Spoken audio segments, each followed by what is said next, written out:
You are listening to the complete first season of Fear FM.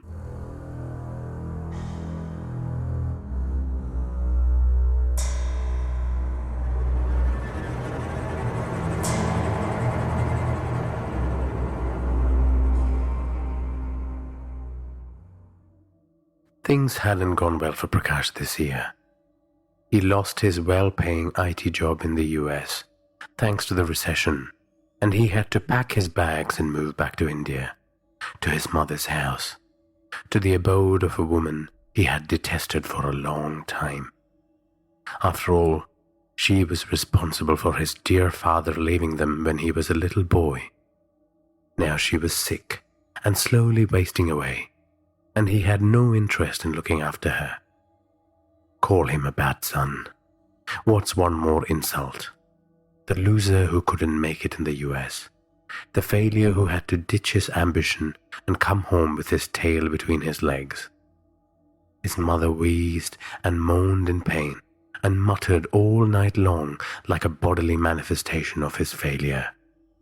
To make things worse, the maid who usually looked after her from the aged care company decided to quit. Apparently, she was heading off to Mumbai to pursue a career as a TV actor. I hope you get cast as a servant every time, Prakash had wished when he was told of the news of her departure. When he didn't have to cook, clean and feed his mother, he wandered around his childhood home, bitter and full of anger.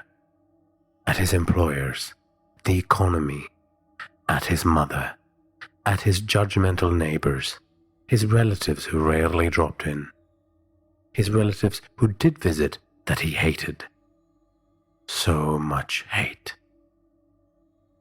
He channel surfed, watched porn, took photos of the shadows in the house on his phone. He disliked posts on Facebook. All of this while his mother wheezed in the background, her labored breathing a soundtrack to the dismal here and now. When his mood improved, he applied for jobs, but the auto-generated rejection letters ensured that he was back in the darkness of his soul. He flinched when his mother touched him lovingly. He looked away when she tried to talk to him. "You look unwell, Prakash. Are you eating well? I know you hate looking after me. Sorry, son." Enough with the guilt trip, he would snap at her. Sometimes he felt sorry for her and himself, and when he did, he would go to the corner of his study and weep with his hands covering his mouth. And something watched him crying. Something that grew from the darkness in him, the shadows in the house, from the wretched state of his mother. Something ready to feed on the misery. A creature that would reveal its form, nature and purpose to him soon enough.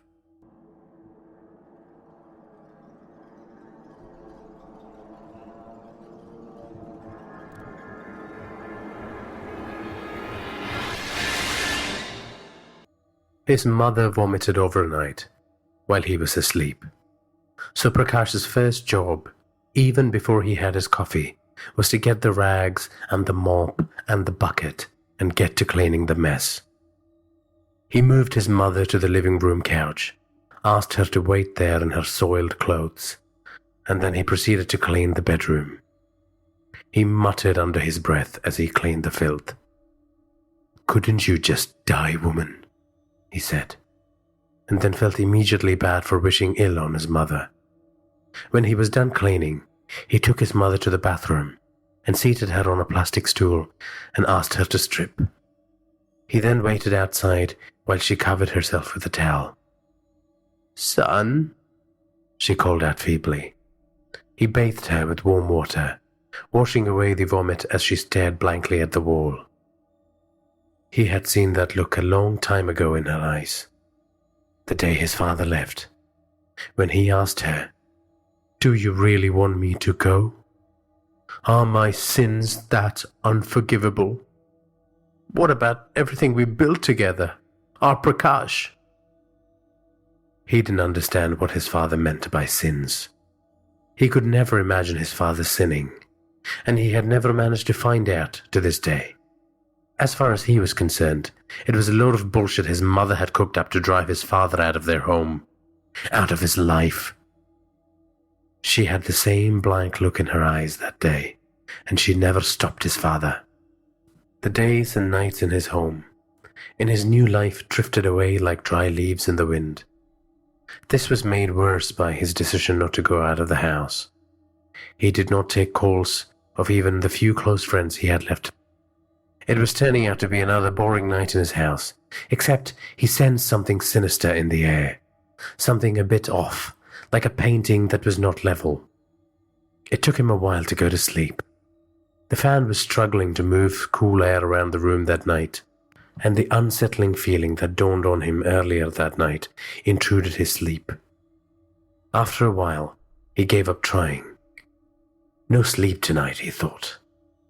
A drink and mindless channel surfing for useless fitness products commercials was just what he needed. He walked to the kitchen to get a glass of cold milk.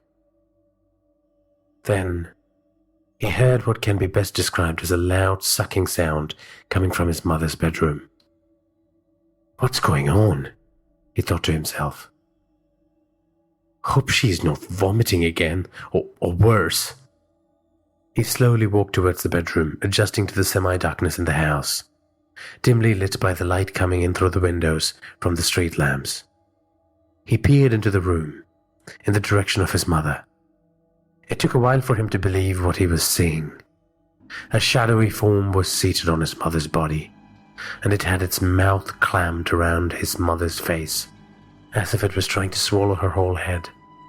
Its jaws seemed to have the capacity to dislocate, like that of a snake, and its eyes were pearl white. Prakash couldn't talk or scream for a second. Only a croak escaped his throat, and the creature turned and looked at him and snarled. Then it merged into the dark corners of the room, leaving Prakash with a pounding heart and a sweaty forehead. His mother was breathing heavily, and she started coughing. At which point Prakash switched on the lights, rushed to the bed, sat her up and started stroking her back. He uttered words of comfort, whatever he could muster to calm her down. "Nightmare, nightmare," she said. "Yes, nightmare," Prakash whispered as he scanned the room in fear.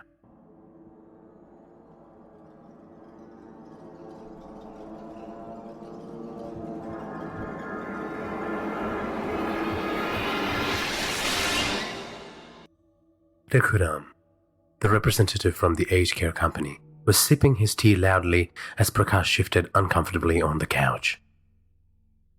"At least 2 weeks before we can find a replacement," he said.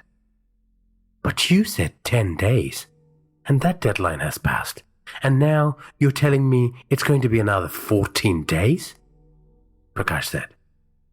"I am sorry, sir, but it is not like we did this on purpose. What can I say? Workers can be a bit unreliable these days, and I know it reflects badly on us, but what can we do?" Prakash looked outside the window, angrily.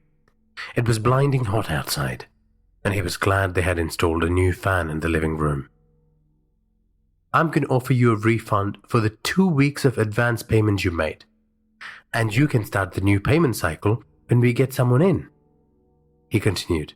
"In 2 weeks, Prakash interrupted. "Yes, sir, 2 weeks, sir." "What do you need from me?" "Credit card, sir." "I'll grab it for you," Prakash said as he stood up and walked into the bedroom.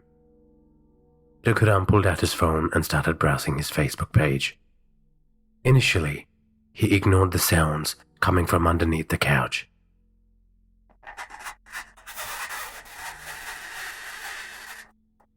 But then it became so persistent that he looked underneath the couch to see if it was a rat. Nothing down there. He sat back up. Suddenly, he felt something pressing against his back, like someone was sitting right behind him, in the narrow space between his body and the backrest of the couch. He felt 2 cold hands resting on his shoulder. Dhruman froze.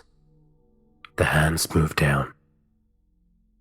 A sound emanated from the thing behind him. Raghuram jumped from the couch, screaming.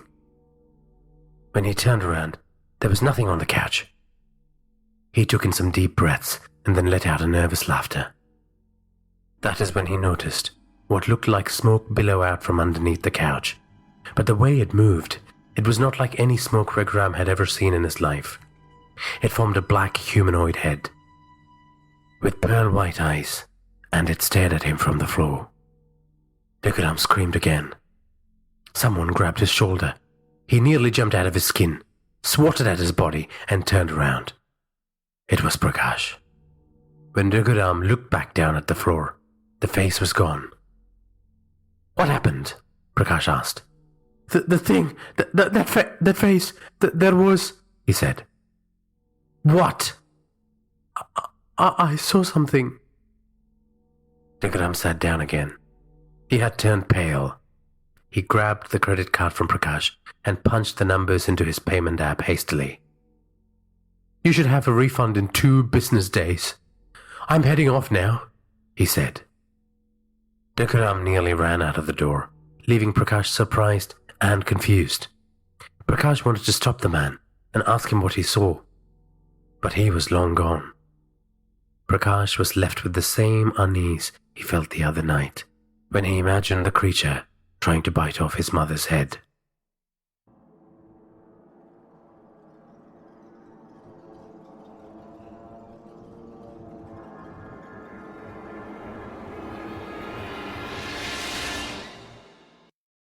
Prakash was feeding his mother rice porridge with one hand and checking emails on his phone with the other. He ignored emails from former colleagues checking in on his well-being. He was looking for responses to some of the recent jobs he had applied for. They all started with, "We regret to inform you." After a while, he threw the phone onto his mother's bed in frustration. "Are you done?" he asked his mother. "Some cold water, darling, please." He pressed a glass of water against her lips and wiped it when she was done drinking. She ran her hand across his forehead. It was strange, feeling anger and pathos towards this woman, and then enjoying her caresses. "I don't know what I'm feeling these days," Prakash muttered. He had started talking to himself a lot in recent times. He pushed her hand away and went to the kitchen to wash up. After drying the plate and the glass with a tablecloth, he went to the balcony and sat down with a newspaper, circling more job ads. "Beta, don't forget to go to Salilda's daughter's wedding tomorrow. The invitation is on the coffee table," his mother said from the bedroom. "Great," he said. "You must go. They always ask about us, about you. One of the few people who bother to drop in to check on me," she said. He grunted. "What? You must go, Beta. It will do you some good to get out of the house." Okay, get off my case now. I will go," he said. For once, he did agree. He needed to get out of the house. It had been a few days since the incident involving Raghuram, the aged care rep who ran out of the house, frightened by something he saw emerge from underneath the couch. Things were quiet around the house. Almost unnaturally quiet, Prakash thought. But then he attributed this to his ever-increasing gloom over his job situation. He was not going to get back to the US anytime soon, and the local employers did not want to touch his CV with a 10-foot pole. He was glad he had a large pool of savings to prop him while he waited for good news. Sleep came to him after hours of tossing and turning, and when it finally arrived, he was trapped in a terrible nightmare involving spiders and cobwebs. He woke up with a startle the moment the spider sank its fangs into his flesh in his dream. All he could hear was the sound of his heart beating madly. All he could see was the monstrous patterns etched on the ceiling by the faint glow from the street lamps. Then he heard it, clear as the day, a scuttling sound, something rushing towards his bed from the living room.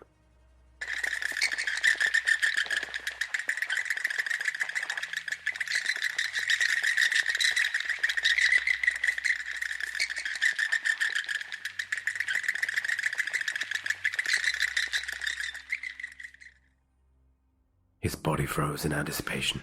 His fingers dug into the sheets. His breathing was suddenly so labored, he thought he was going to die from a lack of oxygen. He felt the weight of the thing that had climbed onto the bottom of his bed. He felt its many spider-like limbs dig into the mattress as it moved up to face him. It was right on top of him now, looking down on him. Pearl-white eyes set on a raven-black head. The two eyes became many all of a sudden. Like those of a spider, it moved its face close to his. He did not dare look down. He didn't have the strength to take stock of the entirety of this monstrous being. "This is a nightmare. Wake up," he tried to say. But no sound escaped his mouth. He couldn't move. He couldn't sleep. He was imprisoned in a cold tomb of his sweat, paralyzed and helpless, as the thing now tore open a mouth where there was once darkness, and cackled. Prakash groaned pathetically, as if that would ward off this beast of the night. "I want her," it said. "I want her. I want her. You don't want her." Prakash managed to move a finger on his left hand, and then the spell was broken, and he screamed. The creature watched him in delight, and then, slowly and purposefully, retreated, and jumped off the bed, and scuttled away.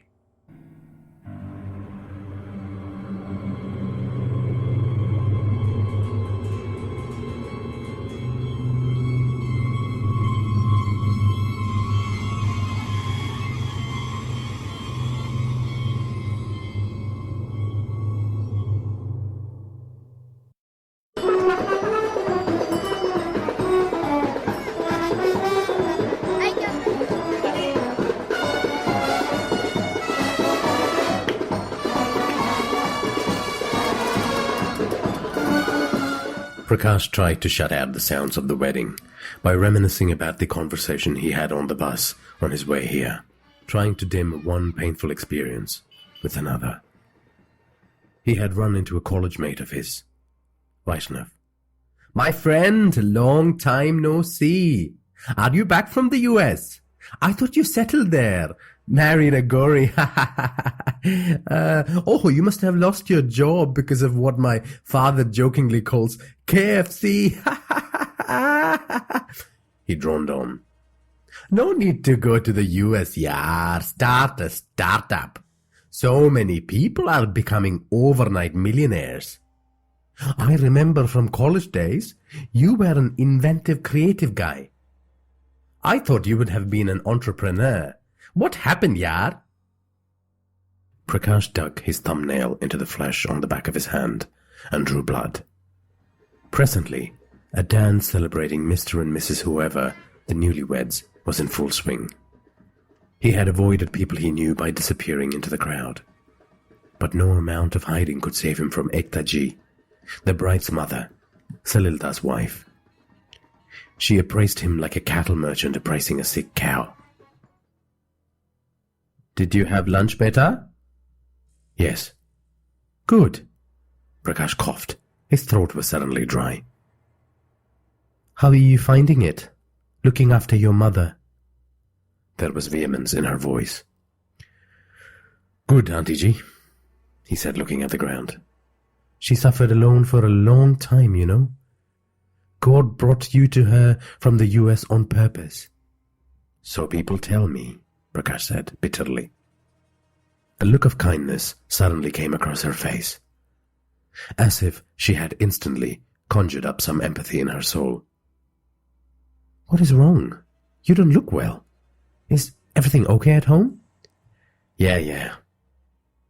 I know you are angry at her for what happened to your father. But she had her reasons to ask him to leave. And it is her business to tell you. Good luck with that. Prakash stood up. Look, I will come over and do a Ganesh Puja to improve the energy in the house. I'll do whatever it takes to help. Ekta came from a family of famous astrologers and Tantriks, and Prakash was pissed that his mother was sold on her bullshit supernatural beliefs. No thanks, Prakash said. I will see you later. Well, regardless of your opinion, I will be coming over, Ekta insisted. He dismissed her with a wave. Remember what I said, Prakash. She had her reasons. Yeah. Ekta watched him push through the crowd of revelers as he made his way to the exit. All the while, she noticed a dark shadow simmering away over his left shoulder. She placed a hand on her heart, her mouth wide open. The shadow climbed now and formed a cloud over his head. Suddenly, Ekta ji was not at her daughter's wedding. She was in the middle of a dark forest, filled with terrifying sounds.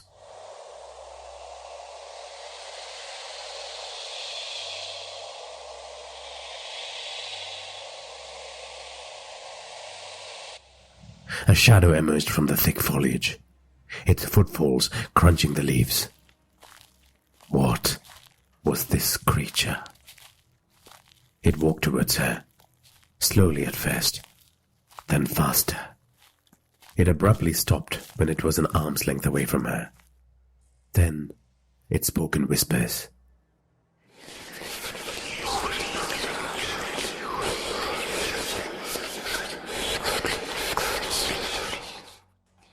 She watched it, frozen in fear and fascination. This thing that was seductive and devilish at the same time. She felt the hairs on her arm stand up. What are you? What do you want? She asked. An oppressive pressure now tried to crush her body.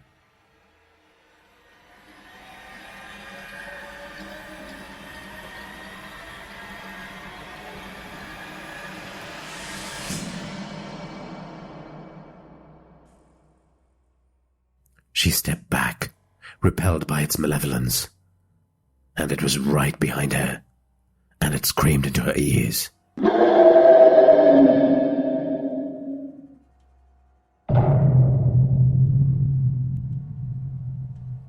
Ekta was back at the wedding. Prakash and his mother were in danger. But first, she had to understand the creature before she could destroy it.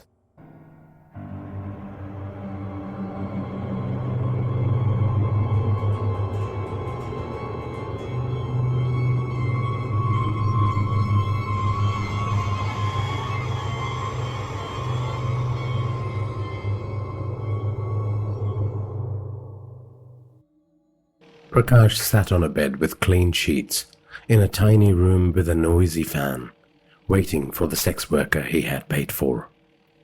He was in Daryaganj, the famed Red Street in the outskirts of the city.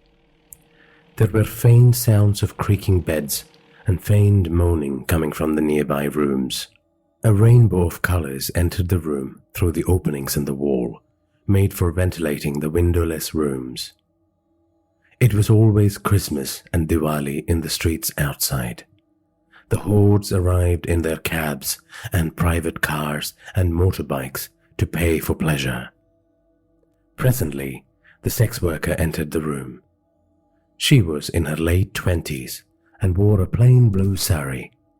She looked like one of those shop girls you would see in textile stores, except she was made up with bright red lipstick and lots of talcum powder.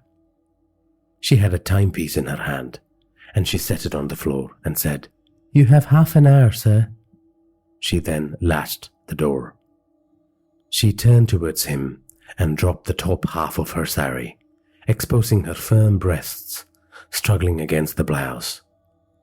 Prakash glanced at her once and then looked down at the floor. She breathed out sharply through her nose in annoyance. She then walked up to him and placed his hands on her breasts. "Don't you like what you see?" she inquired. "Sit," Prakash said. She sat next to him and immediately placed her hands on his thigh. Her hands then slowly moved towards his penis. Prakash grabbed her hand and placed it on his head. "Stroke my hair," he said. "Oh," she exclaimed. "I can give you a head massage before we get down to business. I should know this by now. Not every man wants to shag straight up." "What is your name?" Prakash asked. "Beena," she said. "Thank you, Beena. That feels good," he said, enjoying her hands on his hair. She stroked his hair in silence for a while. "What do you want next?" she asked. "I'm going to lie on your lap, if that's okay." "You can do a lot more than that. But yes, here." She pointed to her lap. Prakash obliged. "Are people nice to you, Beena?" "Most people are okay. Some people are nasty. Very few people are nice like you. You seem nice anyway." "I am about to do something terrible, so I don't want you to think I'm nice," Prakash said. "Okay." "Okay, what?" "You have paid me. I will agree with whatever you say," she said. Prakash sighed.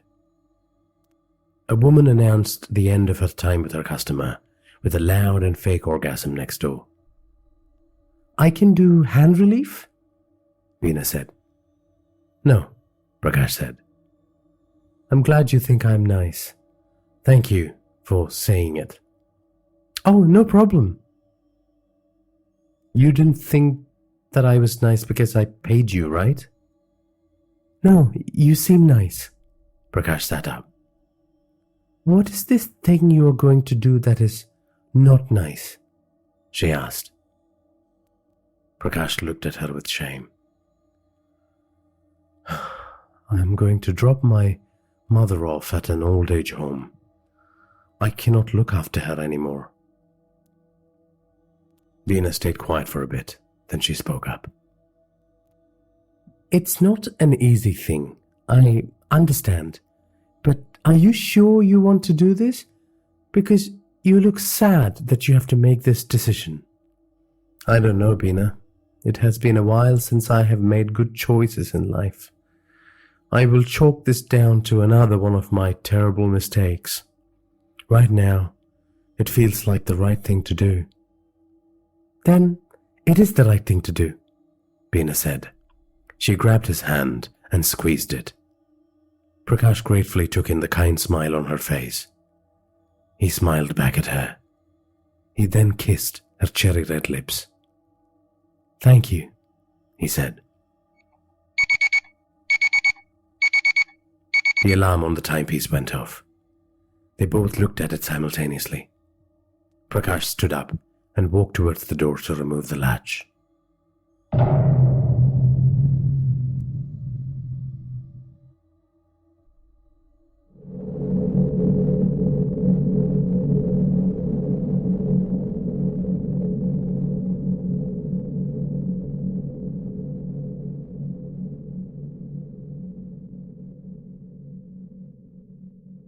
The colorful lights and the festive sounds were gone.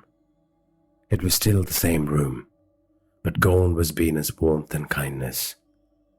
This was a cold place, bathed in a faint white glow.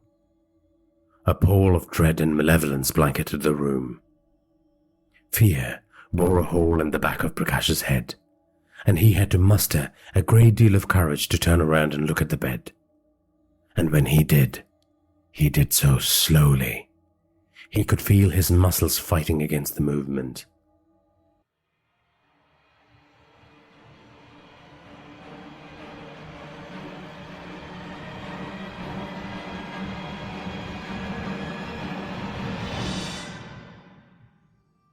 On the bed was a crone. Old and shriveled was her skin. Her mouth was full of rotting teeth, and they were coated with a milky gelatinous substance that occasionally drooled down her chin. Her hair was filthy with dry leaves and worms. Her eyes were pearl white, as if its entirety was covered in a cataract. She was not a black, formless shape anymore. She had come to reveal her true self. Prakash knew this for a fact because his soul whispered it to him. You wanted to know what I am. Wanted to know if I was real. I can assure you, I am real. I am no nightmare.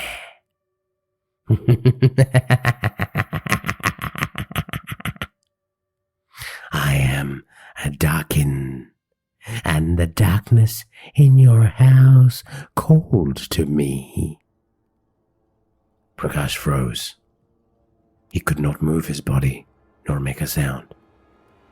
I will leave once I have feasted on your mother's body and soul.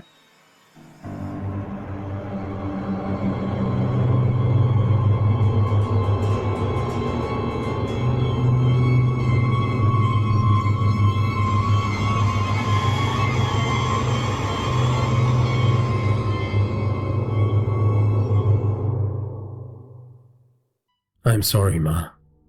I'm sorry, Prakash wanted to say when he hugged his mother. Instead, he said, You're going to like it here. You will have a full-time carer and lots of friends. They were in the large living room of Sanatana Aged Care Home, a fine facility for those who had entered their twilight years, which could be afforded thanks to Prakash's mother's central government pension. His mother looked around with sad eyes at the people her son had called her friends. There were 20 of them in that room, lounging on sofas and chairs, playing chess, watching Rajesh Khanna flicks on an LCD screen. They were clean, well-fed. This was clearly an aged care institution that prided on the high quality of service it provided to its residents. But if you looked closely, looked into their eyes, you would see the emptiness, the resignation. You could see that they dreaded the loneliness that night would bring, the muted goodbyes they said on the phone to their children, ringing in their ears as they tried to sleep, their bones aching like their hearts. Prakash's decision to assign the care of his mother to Sanatana was driven by two pressing matters: his inability to look after his sick mother and the paranormal occurrences in their home. The demon, which he was now convinced was real, wanted his mother, and it made sense to remove her from the environment which had seen an escalating series of terrifying events. It would bring some peace back to his home life. He needed to focus on himself, chart a future course, improve his mental health, apply for jobs. He had seen the error of his brooding ways. This was it. This would help him catch a break. He knew it. As if to justify his beliefs, a text message popped up on his phone from an international number. It was his friend Sumit from San Francisco. He excitedly opened the message as his mother looked around her with an anguished face. She was muttering something under her breath. He couldn't make out what she was saying. "Can I call you now?" said the text message. "Yes," he wrote back, in caps, with 3 exclamation marks. The phone rang. The old man watching the TV glanced at him angrily. "1 second, Ma," he said with a touch on his mother's shoulder. She was still muttering. He took the call outside in the front yard. A rose garden, complete with sad and grey cement benches. How are you, brother? Long time no hear, he said into the phone. They exchanged pleasantries, and Sumit came to the heart of the matter quickly. A position had opened up in his team, and Sumit thought of Prakash as the obvious choice to take on the role. Wow, I don't know what to say, Prakash said. I am flattered, brother. Prakash was breathless with excitement. He plucked a red rose and then squeezed it like it was a stress ball. I will send you the position description tonight. Keep an eye out for it, Sumit said. I will. I will. Goodbye for now, Sumit said before exiting the call. Goodbye, Prakash said. When he walked back into the room, he realized he had momentarily forgotten his guilt. That terrible, dark, droning thing that was chipping away at the walls of his brain. His mother was still muttering as he approached her. What are you saying, Ma? He pressed his ears close to his mother's face. It sounded like da, da, da, da. I had a call from the US, Ma. I have to go home and do some prep work for this phone interview I may have to attend. He stopped himself, realizing how insensitive he sounded. I will call you tonight. He waved her goodbye and then nodded to a kind middle-aged woman who was her carer. She helped his mother get up from the sofa and guided her to her room.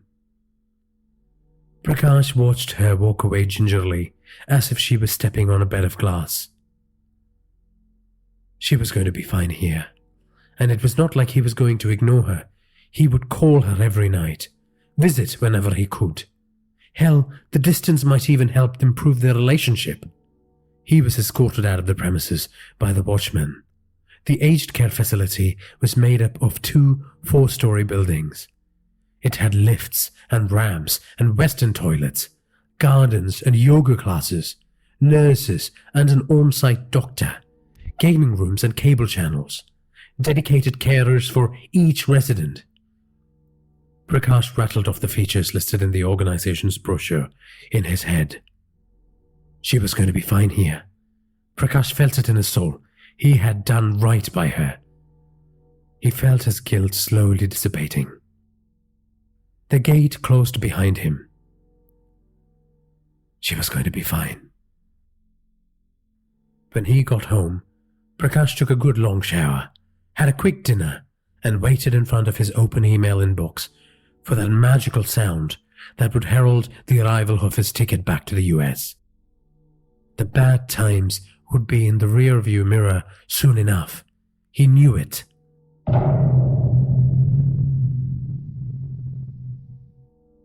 There was a slight change in the temperature in the room. That is how Prakash first came to be aware of the presence of something unnatural sharing the same space as him. Placed on a stool on the right-hand side of his computer was a blue decorative vase.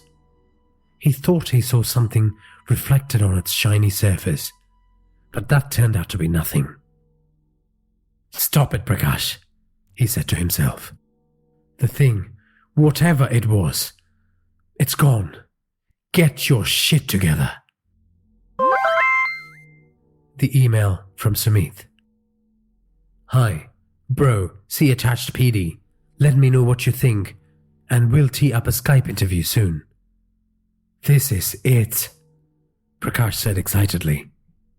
Just as his right hand reached out to grab the computer mouse to click the attachment open, he felt something touch his left shoulder. A feeling like someone had rested their chin on his left shoulder.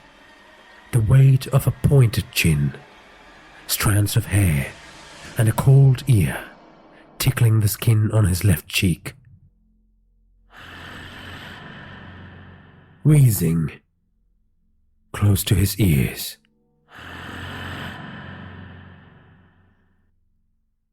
Open it, a voice said. Prakash was frozen.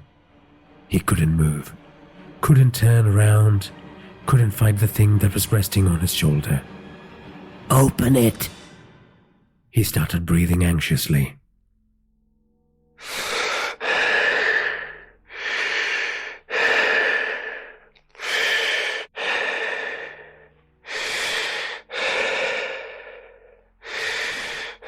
"You thought you could get rid of me if you took your mother away from here." He moved his eyes to the right. Now reflected on the vase was the twisted reflection of what clearly was an old woman with large pearl-white eyes that stared at the computer screen with hate. Her head was resting on his left shoulder. She was moving her mouth like she was chewing on air.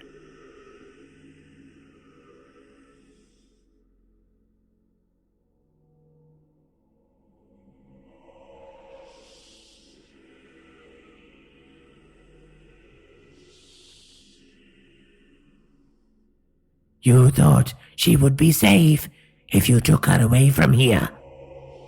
Prakash thought his heart was going to leap out of his chest cavity. "Open it," she said. "See what I have done to your mother." Prakash clicked on the link. Instead of a PDF document containing details of his job, a black and white image appeared.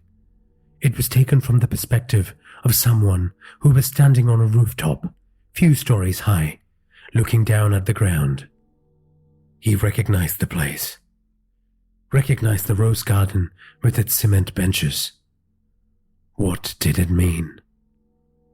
His mother looking down at the garden from the rooftop. He snapped out of the vile trance that had ensnared his body, leapt up from his chair and looked around. Still fearful, still breathing like he had sprinted to beat the fastest time in a race. Nothing. He was alone. He ran to the ground floor in his t-shirt and shorts and hailed the first cab he could find. He asked the driver to rush to the old age home. He nervously bit his nails, pinched himself, unable to cope with the anxiety. "Ma, I am coming."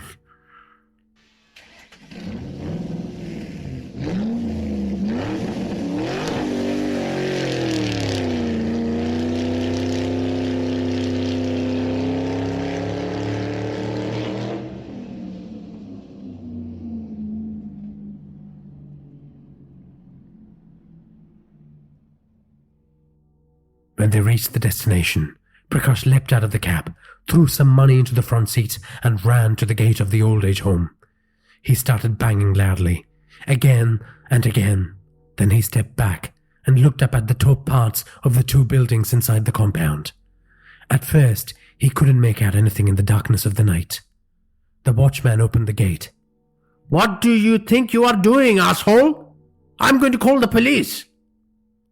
A look of recognition flickered in the man's eyes. "Did you not drop your mother off today?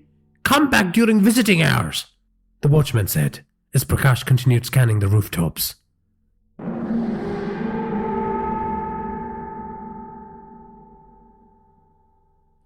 Prakash could now see her clearly, standing on the parapet of one of the buildings, dressed in her nightgown, swaying.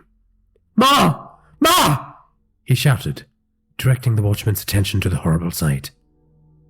"What is the quickest way up there?" Prakash inquired. "Follow me," the watchman said worriedly, now that he realized what was going on. The next few minutes were a blur. Prakash didn't know what stairs they took, which elevators they entered, which doors they unlocked to reach the top. When he got to the rooftop, his mother was swaying. A slight gust of wind and she would be gone. He ran as fast as he could. And he reached her and pulled her down safely, the watchman looking on in horror. "Ma! What happened, Ma?" She looked pale and confused, and her skin was cold. But there was no mistaking what she was saying. "Darken, darken."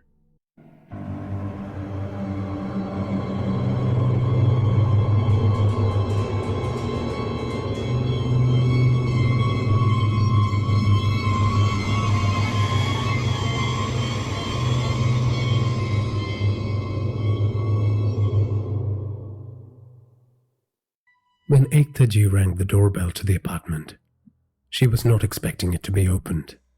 Prakash had not returned her calls for days, but he opened the door with a concerned look on his face. "Why haven't you returned my calls? I called you so many times," Ekta ji said. Prakash left the door open and walked in, and sat gingerly on the couch next to his mother. He covered his face with his hands and burst out crying. "Beta?" Ekta ji said, walking in and placing her bag on the coffee table. She gently stroked the elderly lady's shoulder and then walked past her towards Prakash. She hugged him, standing. Prakash wailed now, a distressing sound that moved Ekta. "Don't cry, beta. Tell me what happened." She gently stroked his upper back, trying to calm him down. Ekta had to wait several minutes for Prakash to tell her the history of terror that had been inflicted on their lives. Ekta listened, wide-eyed, heart in her mouth, fear unsettling and upsetting the state of her body and mind. The apartment was no longer a middle-class abode, like millions of others dotted around the city. It was a ticking bomb, ready to go off, to shoot shrapnels of malevolence at anyone who dared to be in it.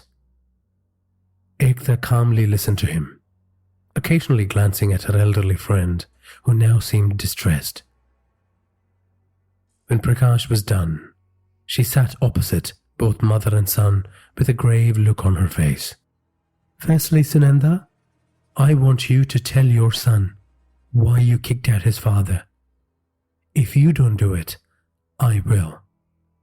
It is important that you take this step to begin to remedy what is going on here. I cannot stress the levels of danger you are in. Both of you." Sunanda shook her head and started weeping.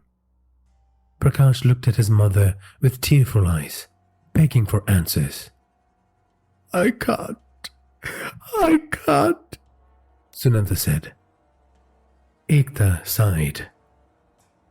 "Your father," Ekta began, "was harming children in the neighborhood. As you know, he was a primary school teacher. He shouldn't have abused his position to molest the children." Sunanda's sobbing grew louder. She was clearly struggling with the memory. Prakash was stunned. He didn't know what to say. Ekta continued. "His victims included some of your neighbors' children. When the evidence became overwhelming, your mother had no choice." Prakash stared at his mother, unable to process what he was hearing. His father was his hero. He felt his memories fracture and reassemble as the truth sent shockwaves through his body. "Where is he now?" Prakash inquired. "That brings us to what is happening in your lives now," Ekta said. She grabbed her handbag and fished out a newspaper clipping and extended it to Prakash. Prakash grabbed it, wiped away his tears, and started reading it intently.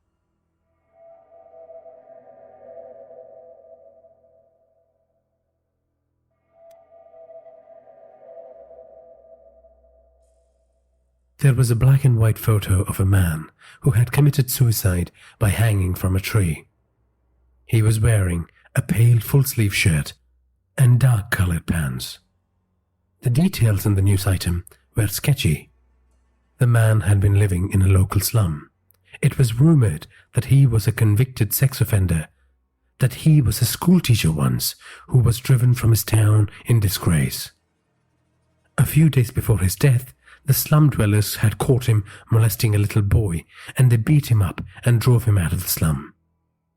The story also mentioned something about the man frequenting the dens of black magicians in the neighborhood. "Note the doll pinned to his shirt," Ekta said.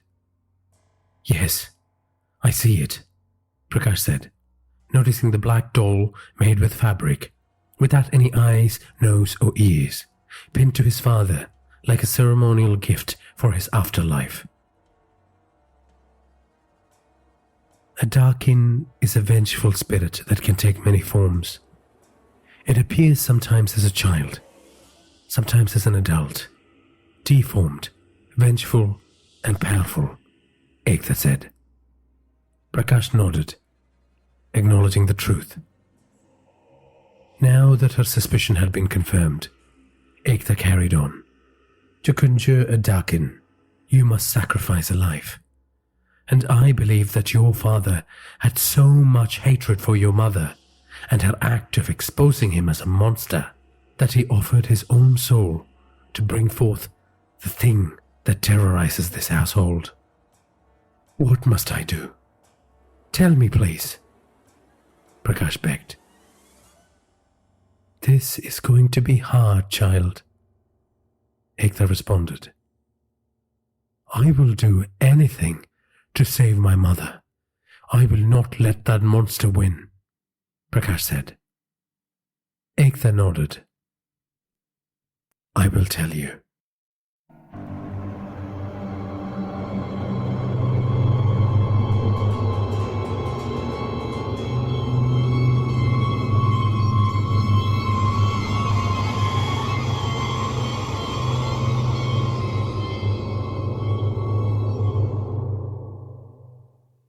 To get to the slum called Karipur, which was located in the outskirts of the city, one had to travel for an hour and a half on winding roads that exited the hustle and bustle of the city, cut through farmlands, and then a forest that was more sinister than any of the nature sounds on your meditation app would have led you to believe.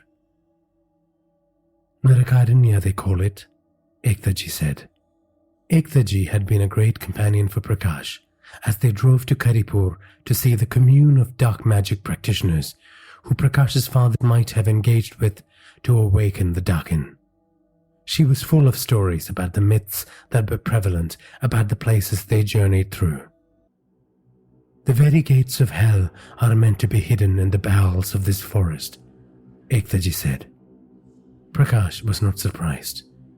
It was midday, but the foliage of the forest seemed to spew darkness, muting the radiance of the sun with malevolent intent.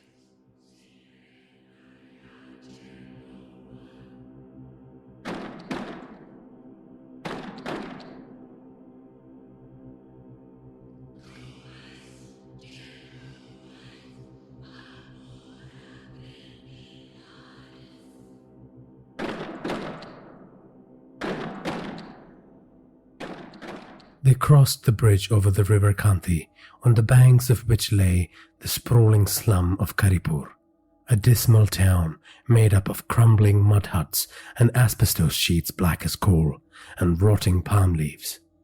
The soil and the air in the place reeked of despair. They drove past it and turned right into a dirt road that cut through a forested area. A man with a machete hanging from his belt stood in the middle of the road chewing pan. He raised his hand and asked them to stop. Prakash braked and looked at Ektaji with concern. He is harmless, Ekta said with a smile. When the man peeked in through the side window where she was seated, Ekta said, What is it, Biru? You don't recognize your friends anymore. Biru smiled and spat out a thick red glob of saliva. What rubbish are you talking about, Mem Sahib? Biru knows every ant that passes through here.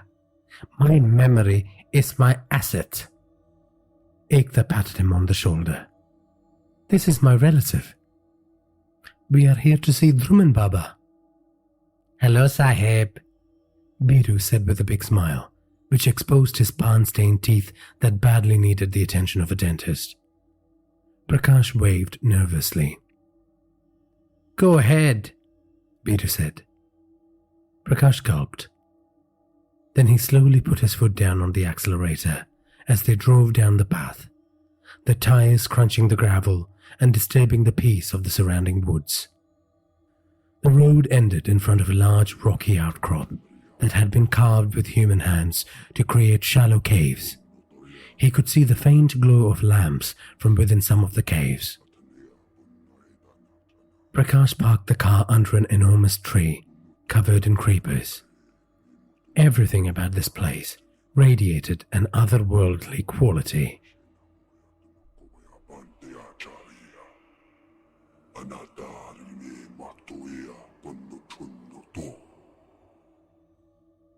Ekta ji exited the car and walked determinedly into one of the caves. Prakash gripped the steering wheel tight and watched her for a few moments before willing courage into his body and following her. He shouldn't have been surprised that Ekta ji knew these places and kept in touch with practitioners of dark arts. She was, after all, a famous advisor on matters that concerned paranormal phenomenon. He had heard of the stories. She had manifested strong abilities as a medium from a very young age, that she had a powerful connection to the place beyond this illusory existence. Cut through the veil of Maya, and the kingdom of the dead has dominion. Sometimes, people like Ekta ji got the keys to the portals that led to these places. Sometimes, people like her got to peek through the keyhole.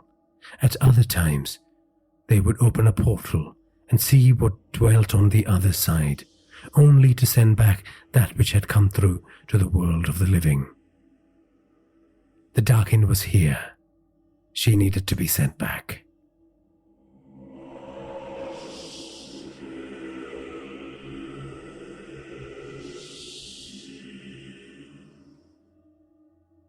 By the time Prakash got out of the car and walked into the cave and reached the sanctum of Dhruman Baba, Ekta ji was deep in conversation with him. An enormous man with a grey beard that nearly touched the floor and dreadlocks that fell off his shoulders like snakes. He was a sight to behold. Dressed in black, he was seared in ash and red kumkum powder.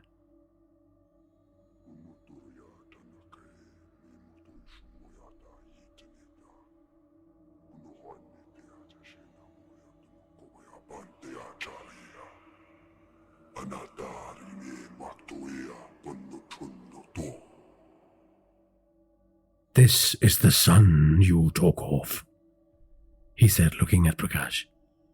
Ekta turned around and smiled at Prakash. Prakash said namaste and nodded. "Your father approached one of my students to awaken the Darkin. He gave her a bundle of money, which he claimed was his life savings, and begged for the vilest of dark souls that we had harvested from the innards of Narakaranya." Baba drank a white liquid from a brass pot, and it spilled from his lips and cascaded down his beard. Dhruman Baba didn't bother to wipe it. "The forest?" Prakash asked. "The forest is a strange place. People travel in there to commit suicide. Sometimes the mob bury their hapless victims in there. Restless and vengeful spirits wander its dark shadows. We harvest them to enhance our powers, to do our bidding. It is mostly harmless." "I'm sorry, but I can't see what is harmless about that," Prakash said. "I don't expect you to understand." Baba scoffed. Prakash shifted uncomfortably. "Sometimes the forest spits out something so evil that it should never be harnessed for its powers. Unfortunately, my student did the exact thing that I had warned her not to engage in. She awakened the Darkin to satisfy her greed for the money your father threw at her, and send it your way." Ekta sighed. Prakash ran both his palms down his face. He felt sick. "How can we stop it?" Prakash asked, his voice cracking in the process. "You must eliminate the darkness that calls to it. And when it is enraged by the absence of the power source, it will come for you. Then you must strike at its weak spot." "Darkness? Weak spot?" Prakash was confused. Every spirit that manifests in our plane will have a form. Ekta tells me you see an old woman. Yes? Baba said. Yes, Prakash said. That spirit was killed by an ailment in its neck. This much my student knew from her dealings with it. You will see a big, rotting grey pustule on its form. You must attack that spot with all the fury you can muster. Prakash was thoroughly confused. He looked to Ekta for guidance. Ekta gave him a nod. He took that as a sign of assurance that something good might come out of all of this. What happened to my father? And where is that awful woman, your student, who brought this curse on my family? Baba took another drink. He then ran his fingers through his beard, combing it downwards. Sadness crept into his eyes. You really want to know?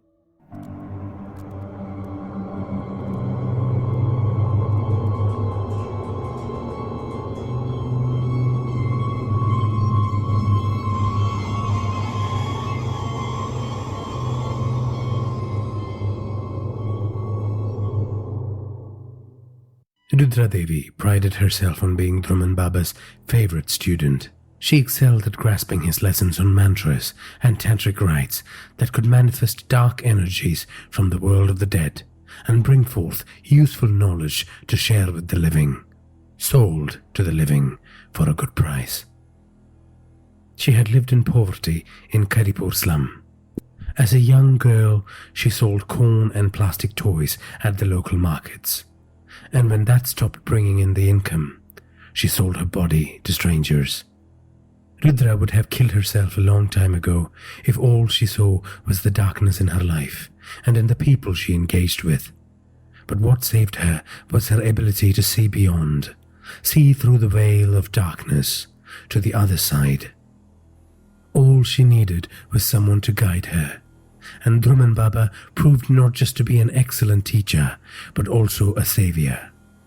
Finally, she had knowledge and power, and most importantly, hope. What would have taken students 3 decades, she learned in 3 years. Her abilities were so powerful that she had Dhruman Baba's blessings to harvest spirits and use them to benefit her trade. Never use your powers to harm anyone. Never use it to satiate your greed, he used to say. By all means, make a living, but don't get mesmerized by the color of money. Don't forget our creed. She had harvested many souls over the years, rotting suicide victims hanging on trees in the forest, withering bodies unearthed from shallow graves the mob had dug. But one day, she came upon a man who was digging a grave in the depths of Naragaranya. An old woman he had no doubt carried in from the slum lay near him on a bed of dried leaves. She lay underneath a tree, dressed in black, milky white eyes wide open, with a look of hatred so intense it made her seem alive.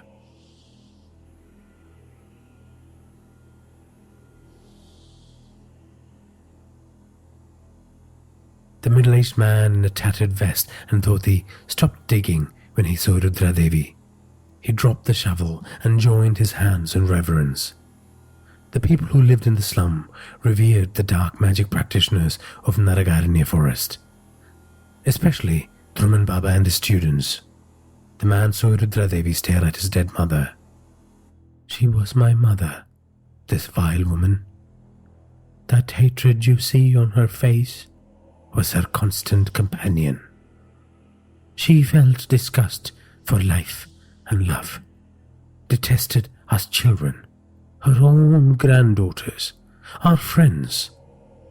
She would inflict pain on innocent creatures to seek pleasure. My mother, this vile woman. I didn't want her buried anywhere near my home, the man said.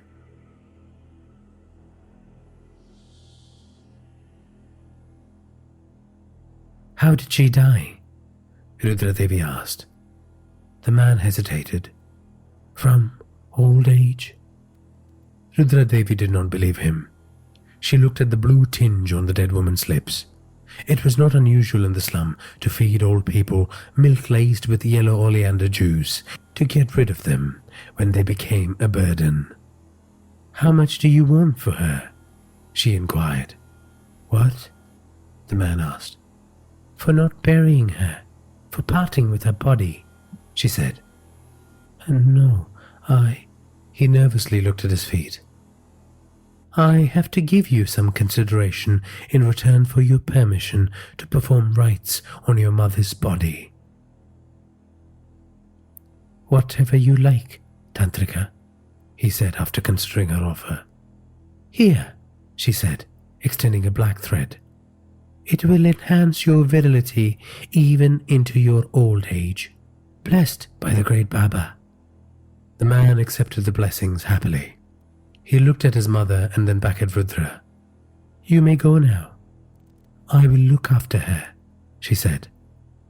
The man put the sacred thread into his shirt pocket and walked away, the shovel resting on his right shoulder.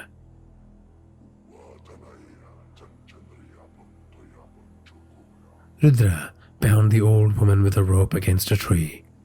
As the body rotted in the forest's heat, Rudra Devi, who had created a yantra on the ground with chalk powder, chanted powerful mantras.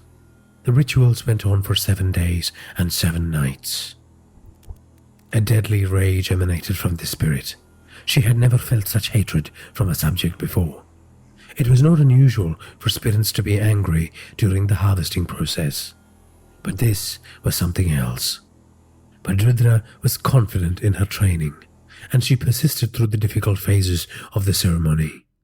Finally, she drew the old woman's soul into a steel nail covered in red kunguma powder and hammered it into the tree that was the abode of her decaying form.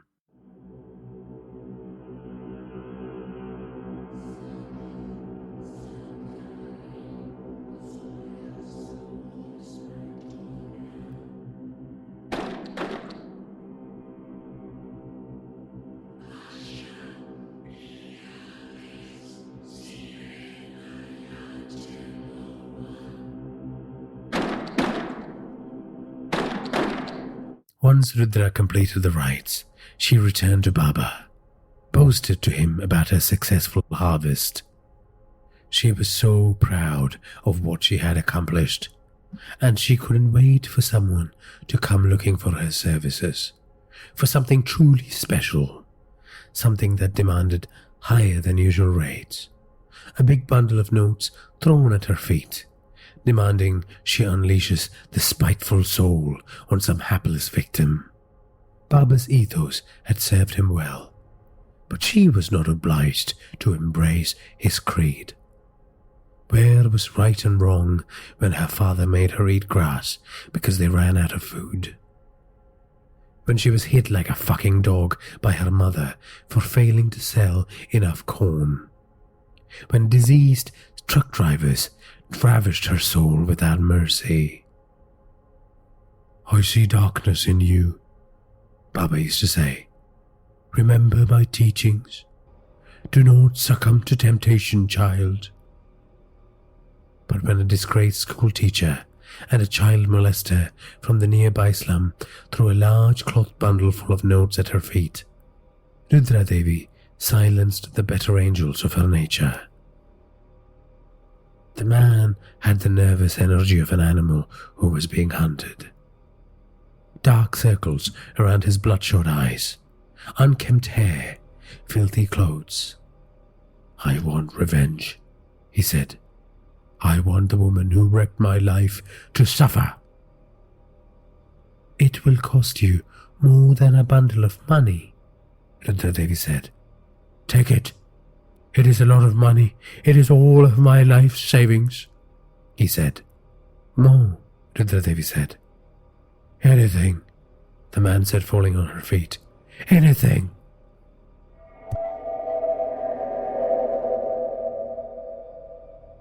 On the day of the ceremony, she pulled out the nail from the tree. The old woman's body was now merely a dry husk.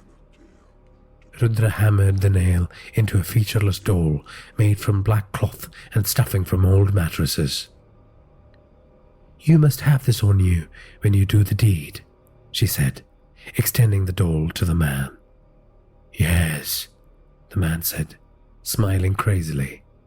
"Thank you." She watched him walk excitedly to his death. Somewhere a noose was waiting for the man, a rope that would end his life and awaken the Dakin.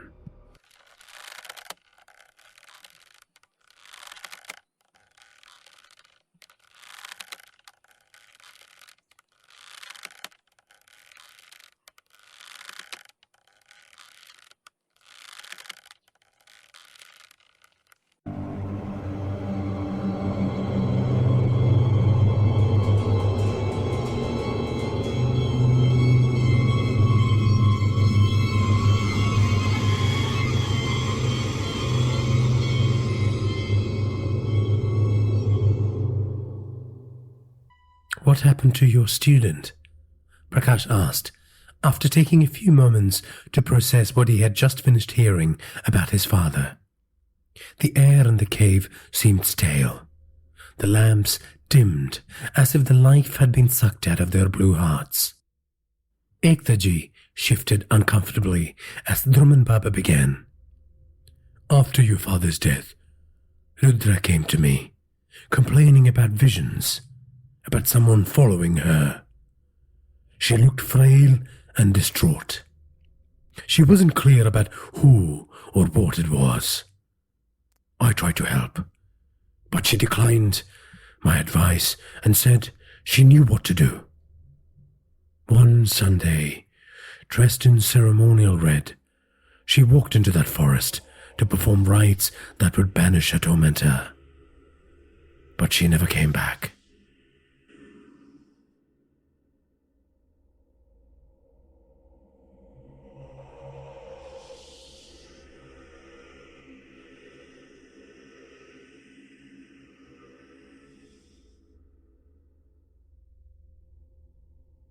It was late afternoon now, but you couldn't tell because of the oppressive shadows in the cave. This abode of magic was the domain of the creatures of the night. The wind picked up outside and howled through the entrance. Dhruman Baba continued. "The people in the slum say they have seen her, a gnarled, disfigured creature haunting the woods, looking for hapless souls to feed her eternal hunger. They call her Lal Chadale," Ekta offered. "I've heard the stories." "I don't think that's her," Dhruman Baba said. "I believe in my heart that she's gone." "Maybe that is what you would like to believe," Ekta said. Dhruman Baba smiled sadly. A small tear travelled down from the corner of his left eye. "I have given you everything you need to fight this demon. I wish you luck," Dhruman Baba said. Ekta signalled to Prakash. He placed a small bundle of money at the Tantriks' feet. They both bowed down with folded hands and left the cave.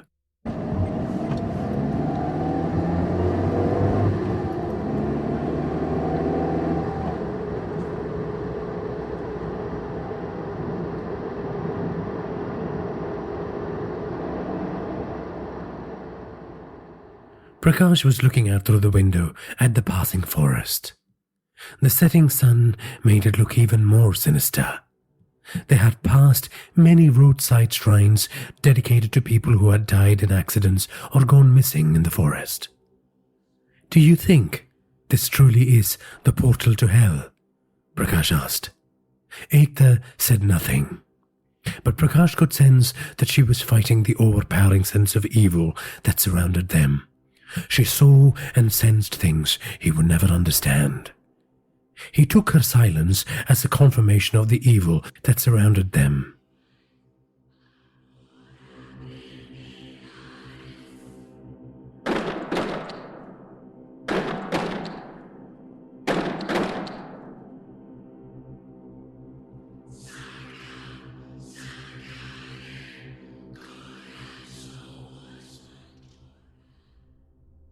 They passed a shrine with 2 weathered helmets permanently nailed to a tree. A wreath of drying flowers rested sadly underneath them. Prakash wondered about the story those inanimate objects might tell, of the terror that befell the 2 souls who had lost their lives on this road.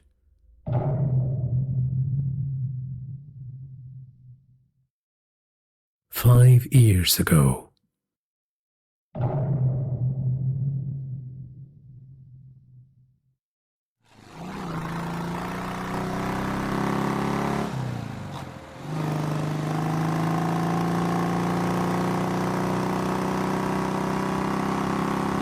Shankar and Vishnu were on their way to an audio production conference.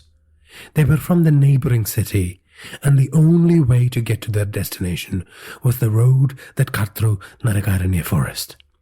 As usual, Vishnu could barely keep his attention on the road thanks to Shankar's constant stream of interesting factoids, stories of recent romantic conquests, and just plain rubbish. Occasionally, he broke into a song from a latest blockbuster, the integrity of the piece compromised by the windshield on his half-face helmet and his attempts at improvising. "Did you know that cats don't taste sweet, but dogs taste salty?" Shankar said. "What? I don't even want to know how you gained this knowledge," Vishnu responded. "Yep, it's true." Vishnu chuckled. Protestations aside, he wouldn't know what to do without his crazy brother, who had rambled all his life and kept them entertained through many a motorcycle journey. They were thinking of starting a podcast called The Motorcycle Diaries to capture the precious and hilarious rants they engaged in. The name wasn't original, but hey, you gotta start somewhere. Vishnu braked and pulled over the bike. "What the hell is wrong with you, man? Late afternoon haunted forest?" Shankar said. "I gotta pee, man, and I'm sure the haunted forest wouldn't mind some uric acid to fertilize its soil," Vishnu said. Yuck, that's a tad too descriptive for my taste," Shankar said. "Do me a favor, please. Don't use taste and urine in the same sentence. Please," Vishnu said as he hopped off the bike. He walked into the woods where he could still see the bike and his brother and the road. But people passing by couldn't see him relieving himself. Unlike his brother, he had a sense of shame. "I mean, seriously though, what do you think about the crazy stories they tell about this forest?" Shankar asked. "I don't believe in supernatural rubbish," Vishnu said. "I have told you so many crazy, unbelievable but true factoids over the years. Ghosts could be true too. Maybe you are pissing on one right now," Shankar said. "Shut the fuck up. I can't pee properly if you keep talking," Vishnu said. "I mean, technically, you're more likely to get bitten by a snake than see a ghost around here. Did you know 46,000 people die from snake bites every year in India?" Shankar said. "Stop that shit. You are freaking me out," Vishnu said, looking around to check if there was a poisonous serpent headed his way.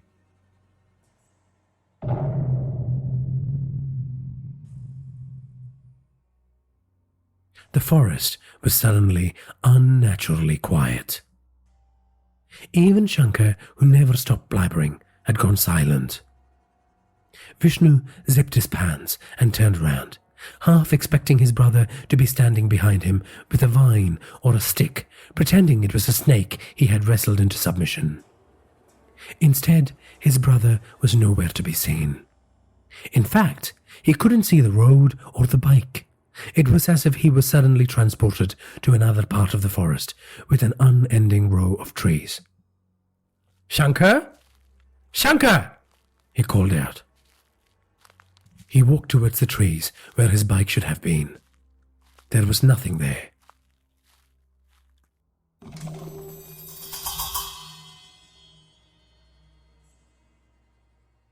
He caught a movement to his left. His brother was standing still, facing away from him. "Shankar!" he called out. No response. Vishnu walked towards his brother slowly. He felt the forest pulsing with evil intent.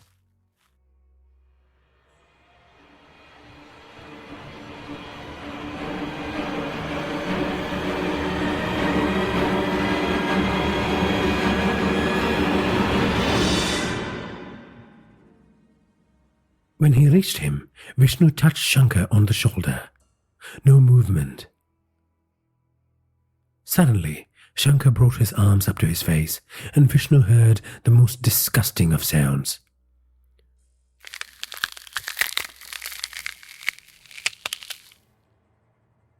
"What the?" he said as he forcefully grabbed Shankar's shoulders and turned him around. Shankar was clawing at his face. In fact, he had ripped off half of his left cheek, exposing the ragged flesh left behind, the gums, the teeth, and the tongue covered in gore. "No! No!" Vishnu screamed. "Stop it!" Shankar, who was now clawing at the other side of his face, halted his actions abruptly. He was staring at something past Vishnu, something behind him. The beginnings of a sick smile made the hole in his left cheek bigger. Shankar started clapping.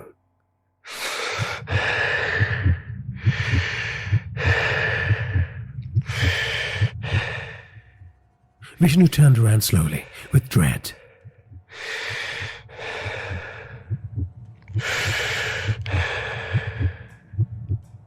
A mob of shadowy figures had emerged from the forest. The absence of light defined the beings whose forms were like pitch-black tears in the fabric of reality. They approached him, whispering at an inhuman pace. Before Vishnu could will his legs to run, they wrestled him down to the forest floor. He squirmed and cried on the wet leaves, crushing them underneath him. The creatures held him down.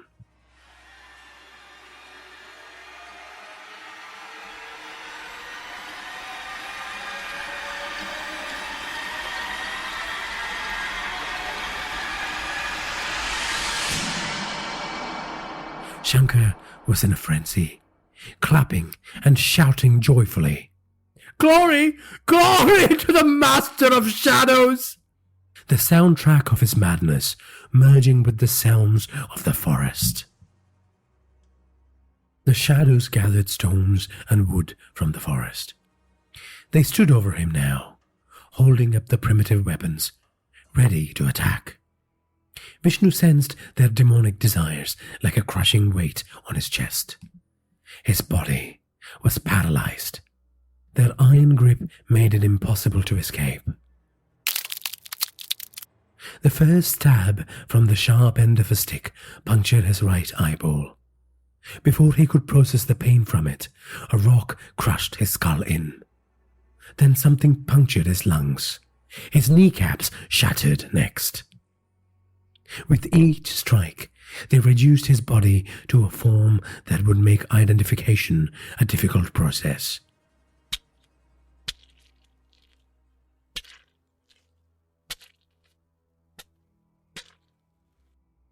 All the while, Shankar danced and clapped and tore away at his own flesh, till he too was a primordial heap of gore.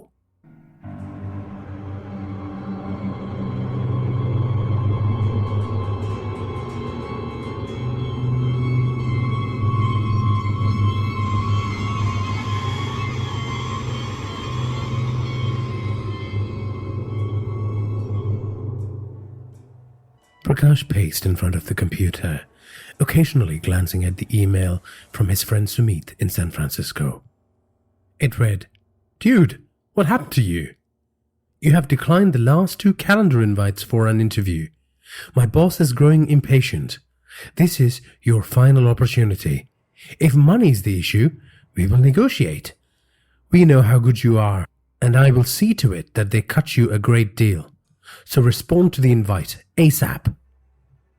Dhruman Baba's words rang in Prakash's ear. You must eliminate the darkness that calls to it, and when it is enraged by the absence of the power source, it will come for you. Then you must strike at its weak spot. Prakash knew the reason the darkness existed. He had finally confronted the painful truth that had destroyed his family, understood the actions of his mother, realized that she didn't need forgiveness. He knew what he needed to do to the invite, yet here he was holding on to lies about the situation, pondering ways in which he could escape the reality that his mother faced every day as her body gave up on her. His career, all the future paths that lay ahead of him, the wealth and opportunity that awaited him in the US of A. A raging storm of confusion threatened to drive him mad. He glanced outside his window. The sprawling city covered in smog, the dirt, the noise. Familiar and comforting and disgusting at the same time. These strange feelings evoked by his motherland. Surely he would have a better quality of life in the US. He was comfortable taking his mother with him. He had broached the subject to her in the last few days, but she had repeatedly insisted that she wanted to die here, in the land of her forefathers. If he left, what would that thing do to his mother? Prakash wondered. He didn't want to say its name, yet it crept into his consciousness. Darkin. Prakash paced faster.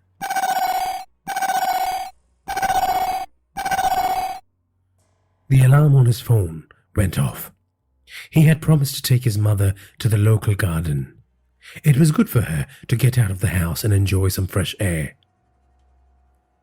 Retired volunteers maintained the garden named after the father of the nation. It was a long stretch of flower beds and grass that ended in a mini woodland, and beyond the woods lay the canal that flooded during the monsoon season, but otherwise cut an anemic presence. They recently had heavy rains, so the canal was in full flow. Prakash switched off the alarm and exited the room, the email still filling up the computer screen like a giant question mark. He helped his mother onto the wheelchair and exited the apartment. In the elevator ride to the ground floor, he checked if his mother was comfortable. He gently brushed stray hairs away from her face and made sure the cashmere blanket was covering her properly. The evenings got chilly in this part of the world. His mother smiled at his concern and gently tapped him on his hand. Recently, something beautiful had blossomed in their hearts. Finally, there was light in their lives. But Prakash knew it could be snuffed out at any moment, either by a demon or by his own actions. For now, he didn't want to think about it. He wanted to spend quality time with his mother, go for a walk, enjoy the golden hour, and take a few snaps of the garden. He saw the beauty in things again. For all the terrible pain imposed on their lives, things were looking brighter. Maybe the Darkin would sense this and go away, never to return. But the invite for the interview, his dreams in San Francisco, his mother, her health. He tried to silence his noisy mind, bringing his focus back to the present.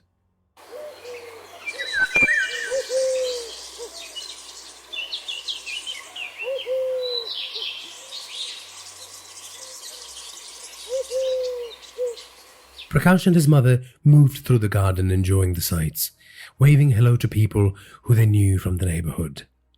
He stopped and moved the wheelchair closer to the flowers so his mother could touch and smell them. He smiled at the innocence with which she caressed them. These strolls in the garden had a positive impact on her health, and it made him a happier man.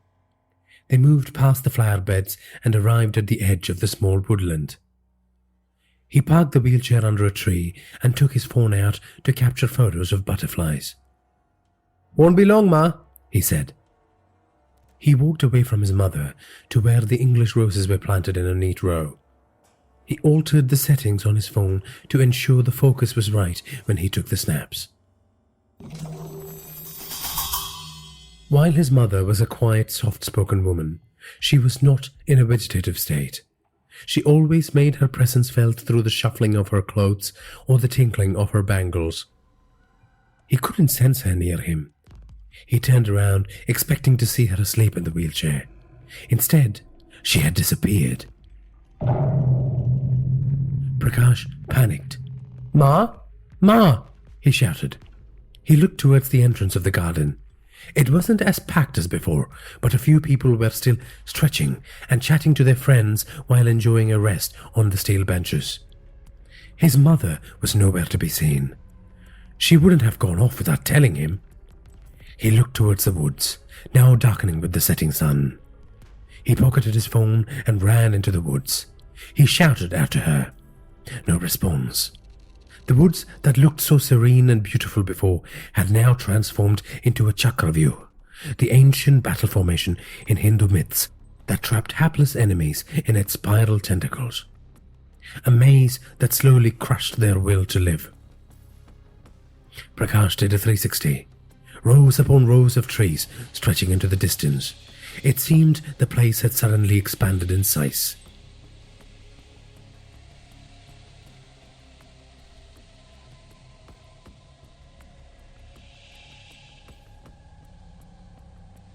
"Ma?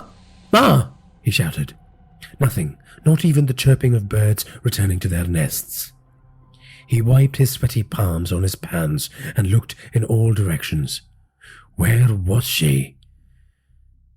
A painful thought suddenly entered his consciousness. The canal. Prakash ran in its direction. "Oh God, please let nothing happen to her." He ran.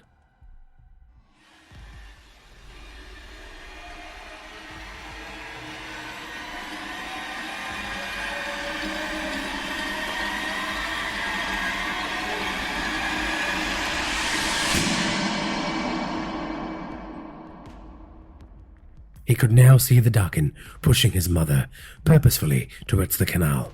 Dressed in black robes, its movements resembled an elderly human. The demon was not in a hurry. It trudged on, determinedly, its focus solely on dumping the frail old woman's body into the canal. His mother seemed to be motionless. "Stop!" he shouted. The demon stopped for a few moments. Then it sped its movements, almost running now as the wheelchair hurtled towards the canal. Prakash ran after them. The fire of hatred towards the creature fueled his body as he picked up his pace. They were close now. He could see holes in the Dagon's weathered robe and the white rotting flesh within. He leapt, trying to tackle the Dagon, but the demon disappeared into thin air and he landed painfully. The wheelchair, with his mother resting on it, had stopped moving. It was meters away from the edge of the embankment. Prakash was concussed from the fall. He slowly crawled towards his mother. "Ma? Ma?" She stirred now, as if waking from a dream. She moved the wheelchair around to face him. Bloody scratches covered her face. She reached out to him. "Beta, you saved me again." Prakash felt faint, but slowly and with great determination he rose to his feet. He wobbled for a second, then steadied himself.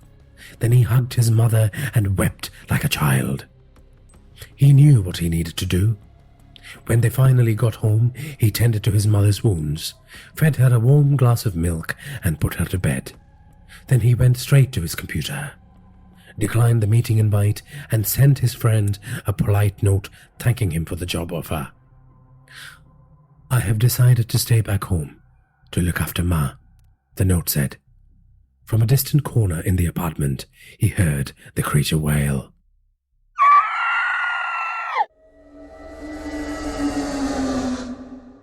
This was the endgame. The moment he declined the offer to go to the US, Prakash signaled to the Dakin that he rejected the darkness that had dwelt in his heart for years. He had learned to love again. It enraged the Dakin. For a creature that only knew how to hate, Prakash's transformation was like being immersed in a vat of acid. Before the night was over, before it vanished into the void again, the Darkin wanted to claim its pound of flesh. Prakash could sense it, and he was as prepared as he could be. He looked through the notes he had made based on his conversations with Ekta ji and Dhruman Baba. Like an engineer performing maintenance tasks on an airplane, he ticked off items in a checklist he had made in his favorite red moleskin notebook. He closed the windows and made the mark of Shiva on them, a trident drawn with the aid of red wet kumkum powder. He lit a lamp in the puja room and made 3 offerings: a glass of milk, a slice of chicken, and a small sharp knife wrapped in red silk handkerchief. He then prayed to the gods in the pantheon who had destroyed asuras in the myths, asked for strength and courage with folded hands. He would need divine help to endure the night. He went to the kitchen and grabbed the large container Ekta ji had brought him a few days ago. Then he went to his mother's bedroom via the living room, from where he grabbed another large packet, also a contribution of Ekta ji. When he reached his mother's room, he placed the items he was carrying on the floor and sat on the side of the bed. His mother was crying.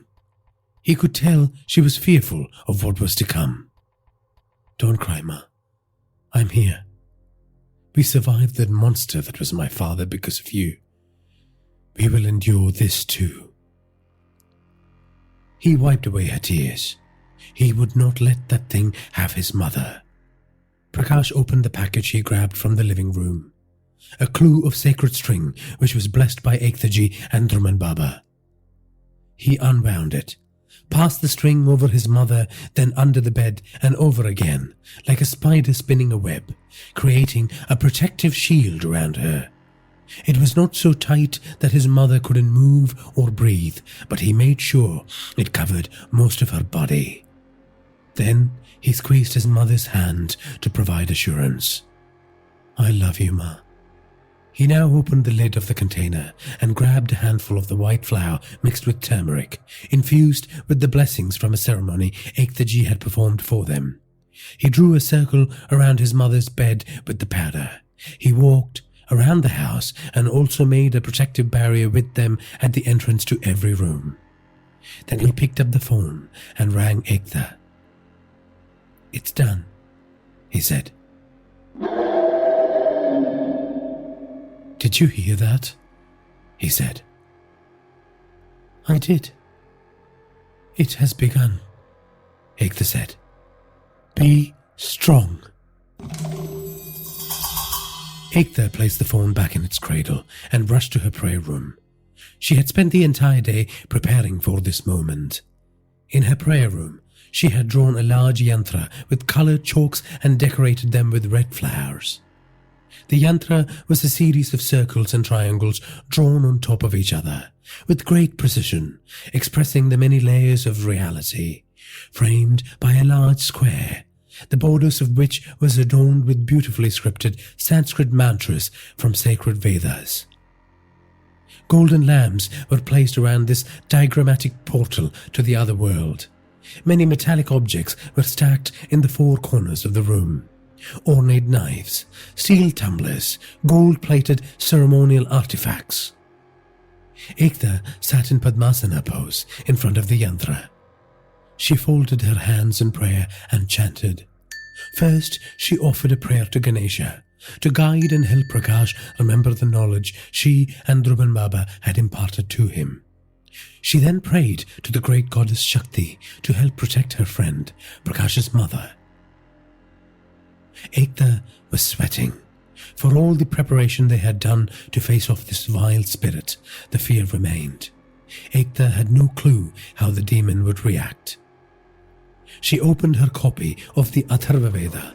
Originating from 700 BCE, it was a collection of 20 books with 730 hymns of about 6,000 stanzas. The knowledge of our forefathers that had helped keep out the surge of evil from the depths of hell rested in these pages.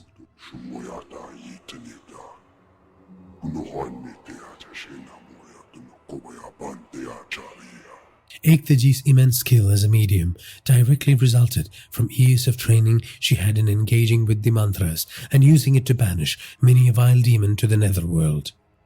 Select mantras from the 10th book was the key to travelling to the land of the dead, through the veil of reality, from where Ekta would try to help Prakash banish evil.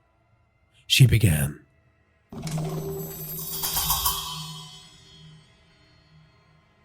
There was a stench when Prakash walked past the puja room. The meat had rotted and the milk had soured. The offerings had performed their role. Prakash lit an agarbatti and apologized to the gods for soiling the sacred air in the room. But it was an essential step to protecting themselves tonight, a night that could bring unending terrors. Prakash discarded the 2 spoiled items. He then grabbed the knife from the puja room and returned to his mother's bedroom. He looked out of the room, at their humble abode, the home where he learned to walk, to talk, to spread his wings. The shadows in the apartment had deepened. The street lights outside had dimmed, as if a spectral fog was choking the life out of them.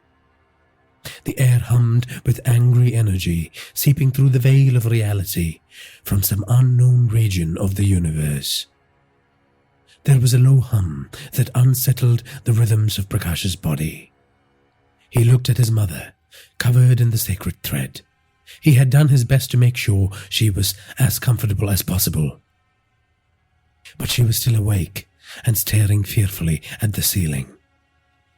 "Not long now, Ma," he assured her. He grabbed a straw mat from one of the shelves, unrolled it on the floor, popped a pillow on it, and lay down. He waited, his ears tuned to the smallest of sounds in the house. A crash, somewhere in the apartment. Then a window shattered, sending shards of glass flying everywhere. Soon, a cacophony of destruction descended on the house as the Darkin vented her fury on the memories the family had built over the years.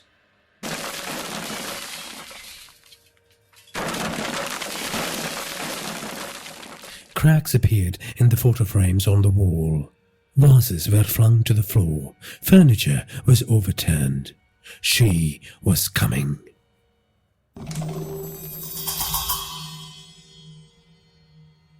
Ekta remembered the forest. She had been here before when she first discovered the trace of evil on Prakash, that same eerie domain where she had first laid her eyes on the Darkin. Here was the kingdom of eternal night.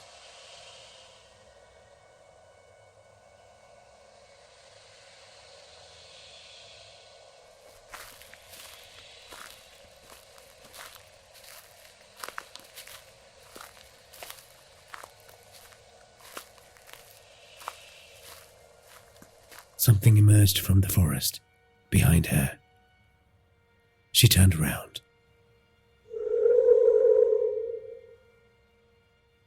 The Darkin had arrived. She was not messing about this time round. Unlike her featureless form last time, the demon had revealed her true self to Ekta. The old woman was a picture of rage. She was pale and naked. Worms and bugs travelled in and out of the orifices in the demon's body. "You have come to die, haven't you?" The Darkin coiled her body, like a serpent readying for a strike. Ekta turned and ran into the forest, chanting mantras to help her keep her courage. She was laser-focused as she cut through the vegetation to escape the demon. An angry roar echoed from behind her. She could hear shrubs and small trees being shredded to bits as her enemy closed in.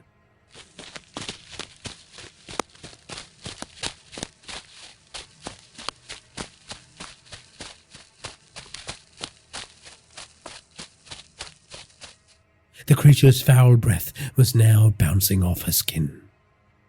The moment was near. Ekta knew what was coming next. She steeled herself for the pain.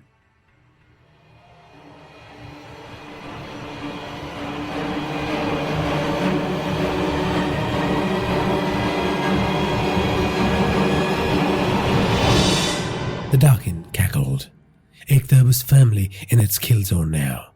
Suddenly, Ekta was tackled to the floor. She fell on the wet leaves of the spectral domain, face first, and before she could even react, the Dakin turned her around, grabbed her by the neck, pulled her up, and slammed her against a tree. Ekta screamed in pain. Remember what you need to do, her inner voice said. The Dakin looked at her intensely. A cruel smile graced the white flesh on her face, which was oozing pus. You will save the boy? You who is now squirming like a worm? You will banish me? The grip around Ekta's neck tightened. If she didn't act immediately, she would pass out. She pulled out the sacred thread blessed by Dhruman Baba from her pocket.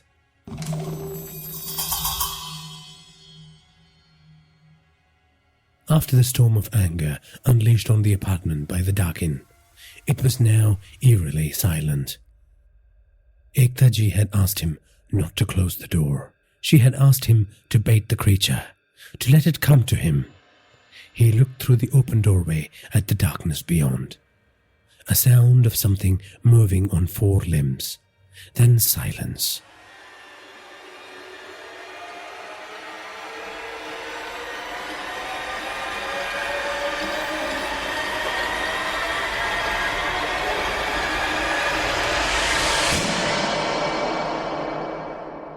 He peered into the gloom.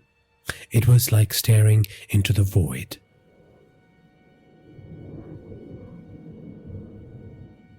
It moved again, then stopped. The Dakin emerged from the darkness, pale and naked. She was on her hands and feet, like an animal on a hunt.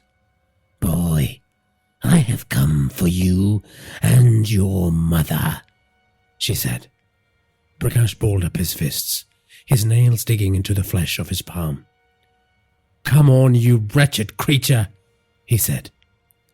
The Dakin looked at Prakash's mother, wrapped in the sacred thread like a mummy being prepared by the Egyptians, on its journey to the netherworld. You think that will save her? I will eat her heart out in front of your eyes. The Dakin sprung up at an inhuman pace, landing on top of Prakash and pinning him to the mat. Ekta coughed and spluttered as the Dakin's grip tightened. She was certain that the injuries she sustained in this plane would be inflicted on her mortal body as well. If she dies in the netherworld, she would die in real life too. The faces of her daughter and her husband flashed in front of her eyes. Ekta mustered all her strength and will and threw the sacred thread onto the demon's hand. The Dakin's flesh sizzled as the thread landed on its skin. The creature let out a cry of pain and loosened its grip on Ekta, letting her slide to the floor. Ekta coughed and vomited bile.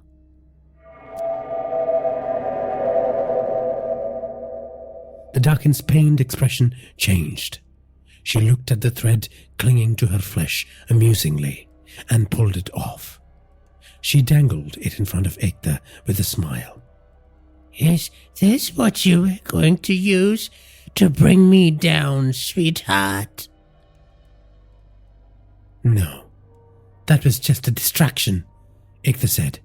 She pulled a small vial from her pocket, opened it, and threw the liquid within at the Dakin's eyes. The Dakin was now perched on top of Prakash, its filthy, long nails dug into his body. The flesh on the Dakin's body, covered in sores, hung loose, ready to fall off like a rotting piece of fruit, and on her neck was a large grey pustule that throbbed continuously, as if a giant dark heart was imprisoned in that rotting tomb of skin. She smelled like death and sewage. Prakash looked into her milky white eyes in horror, and saw his fearful face reflected in it. The demon now pressed its face close to him and licked it slowly and gently, leaving a trail of white, milky saliva behind. Prakash gagged in revulsion. Worms fell on his face from inside the creature's nose and mouth. The Darkin pulled up and laughed. Your friend just tried to burn me in another domain, but she has failed. She will die tonight along with you and your mother. What a special day this is turning out to be. Prakash whimpered. He knew it was not time to lose faith. No matter what happens, you must come through to save your mother's life. Everything depends on you. He heard Ektaji's voice in his head. The Darkin smiled at him, like a being who knew its destiny was about to be fulfilled. Will you be so kind enough to grant a poor old woman her wish? I want to make you watch your mother's death, but with just one eye, the Darkin said as she brought her filthy long nails close to his eyes.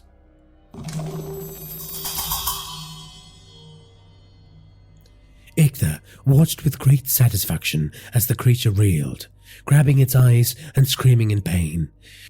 When it dropped its arms, she saw two milky white globes eject from the eye sockets.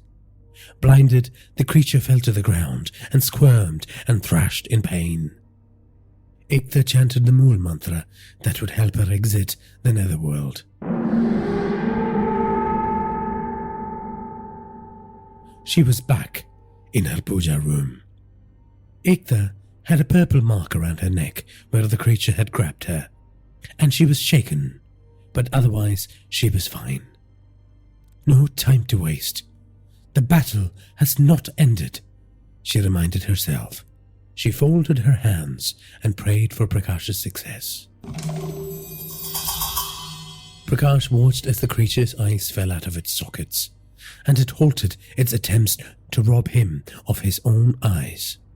The Darkin squealed in pain, a sharp sound that threatened to burst his eardrums. Now, he heard a voice in his head. He grabbed the knife beside him and stabbed the demon in its pustule.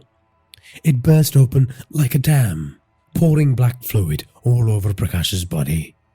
Disgust and terror gripped him in equal measures.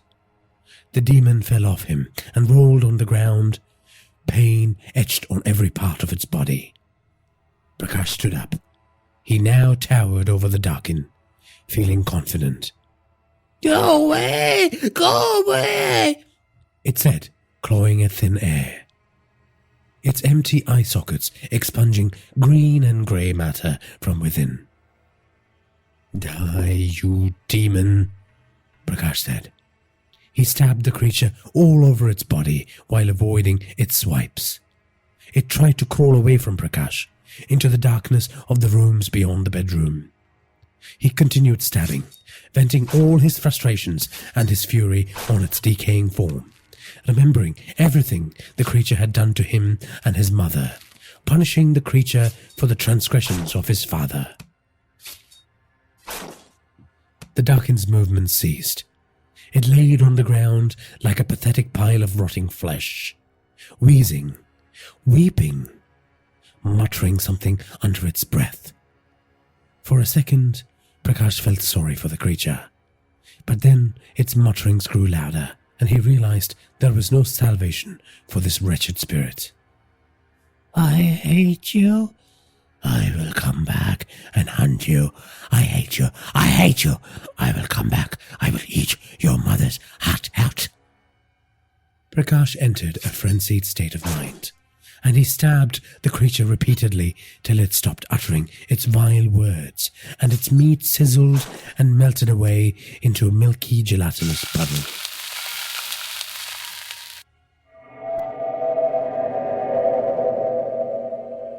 I did it, he He used the knife to extricate his mother from the protective web. He hugged her, and together they wept, united in love, finally free of the darkness that tore them apart years ago. Ekta felt a weight lift off her shoulders. The lamps in her prayer room had suddenly become brighter. "Prakash, you did it, son," she said aloud. Tears streamed down her face. Even with her experience and Dhruman Baba's advice, there was no guarantee that this would work. So much depended on Prakash's courage, and his love for his mother, and his composure in the face of the demon's fury. She pumped her fists, delighted that her friend was now safe from the hateful spirit her dead husband had unleashed on her.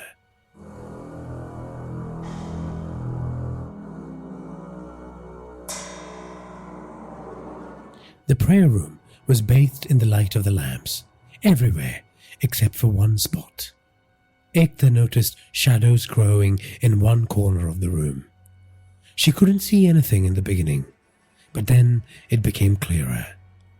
Something peering at her from the shadows, something twisted and hateful, something dressed in red. The demon she saw was not present in the room. It was a vision, a portent of something that would soon crawl its way out of the Naragadanya forest and unleash its terror on the living. "Lal Chudail," Ekta said.